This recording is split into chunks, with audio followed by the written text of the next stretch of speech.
नमस्कार छात्रों आज का जो वीडियो है वो हेमचंद्रा नॉर्थ गुजरात विश्वविद्यालय पठान से आया है।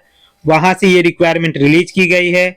इसके लिए छात्रों अगर एडवर्टीजमेंट नंबर की बात करी जाए, यह एडवर्टीजमेंट जिस दिन आई है वो 31/1/2026 को आई थी, लेकिन एडवर्टीजमेंट नंबर भी 31/2026 है। तो आप लोग क्या करिए कि इस फॉर्म को जरूर फिल करिएगा, क्योंकि हेमचंद्रा गुजरात यूनिवर्सिटी की तरफ से जो है ये रिक्वायरमेंट टीचिंग और नॉन टीचिंग से संबंधित आई है। 11 महीने की कॉन्ट्रैक्ट बेस पे ये रिक्वायरमेंट रिलीज की गई है, लेकिन इसको बढ़ा के 3 साल भी किया जा सकता है, वो मैं आपको आगे बताऊंगा। साथ ही इसमें यह भी बताया गया है कि ये जो रिक्वायरमेंट है वो टीचिंग और नॉन टीचिंग दोनों से संबंधित है। तो यहाँ पे क्या है कि पोस्ट अच्छी खासी आई है। अगर आप इसकी वेबसाइट पे जाना चाहते हो तो www.ngu.ac.in पे जाके आप इसकी वेबसाइट पे भी ये रिक्वायरमेंट देख सकते हो। और नहीं तो अगर शुरू से लास्ट तक अगर आप इस वीडियो पर बने रहिएगा तो जरूर इसमें आपको सारी सूचनाएं मिल जाएगी। उससे पहले आप लोग चैनल को लाइक और सब्सक्राइब जरूर कर ले, क्योंकि जो नए हमारे व्यूअर है वो चैनल को जरूर सब्सक्राइब कर ले और लाइक का बटन इसलिए दबा दे क्योंकि एक लाइक का बटन दबाने से हम लोगों के लिए अच्छा होता है। जैसे कि मैंने आपको बताया, ये फॉर्म जो है 2/2/2026 को फॉर्म चालू हो चुका है, फॉर्म भरे जा रहे हैं और आपको 23/2/2026 से पहले ये फॉर्म फिल कर देना है, क्योंकि साथ ही आपको ये फॉर्म की जो हार्ड कॉपी है आपको भेजनी होगी विश्वविद्यालय के साइट पे। तो 26/2/2026 तक आपको ये भेजना भी होगा।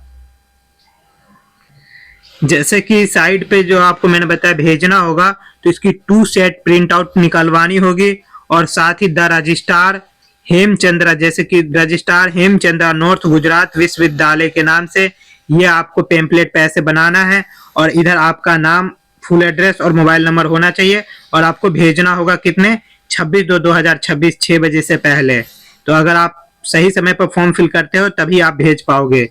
दूसरा, मैंने बताया था आपको कि ये 11 पीरियड से हटके 3 महीने तक का 3 साल तक का आपका ये जॉब है। तो आपके लिए एक सुनहरा अवसर है जॉब प्राप्त करने के लिए। इसके लिए ज्यादा फीस मांगा नहीं गया है। जनरल कैटेगरी के लिए मात्र 500, SC ST के लिए जो है 250 रुपये मांगा गया है। तो आप लोगों के लिए एक सुनहरा अवसर है जॉब प्राप्त करने के लिए। आप लोग सही समय पर अगर फॉर्म फिल करते हो तो जॉब भी आपको जरूर मिलेगा। अब एक बार हम इसकी देख लेते हैं कितने पदों पर वैकेंसी आई है। तो छात्रों, जैसे कि मैंने आपको बताया था, ये टीचिंग और नॉन टीचिंग से संबंधित है।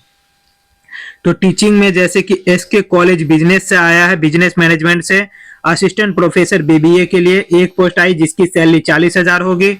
वही अकाउंट ब्रांच के लिए जो है इंटरनल एडिटर के लिए आया एक पोस्ट 45,000 सैलरी होगी। एडमिन डिपार्टमेंट के लिए टेक्निकल असिस्टेंट के लिए 5 पोस्ट आई जिसकी सैलरी 30,000 होगी।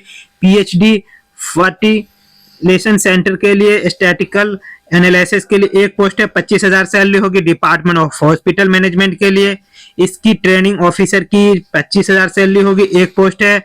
डिपार्टमेंट ऑफ केमिस्ट्री, इसमें स्टॉक कीपर और लैब अटेंडेंट की दोनों की सैलरी 15,000 होगा।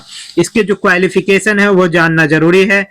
जो PhD के लिए आपको देख, असिस्टेंट प्रोफेसर के लिए जो है मास्टर डिग्री होना अनिवार्य होता है 55%, साथ ही नेट होना भी अनिवार्य होता है और साथ ही PhD डिग्री है तो और भी अच्छा होता है, तभी आप फॉर्म फिल कर सकते हो। इंटरनल एडिटर की जब मैंने बात कर बताया था तो उसमें आपके 3 सालों का एक्सपीरियंस होना जरूरी है, M.Com B.Com होना जरूरी है, तभी आप ये फॉर्म भर सकते हो। असिस्टेंट इंटरनल एडिटर के लिए आप देखोगे B.Com और MBA होना जरूरी है। साथ ही आप टेक्निकल असिस्टेंट के लिए देखोगे ME M.Tech होना जरूरी है और स्टैटिक एनालिसिस के लिए मास्टर डिग्री होना जरूरी है 55% मार्क्स के साथ।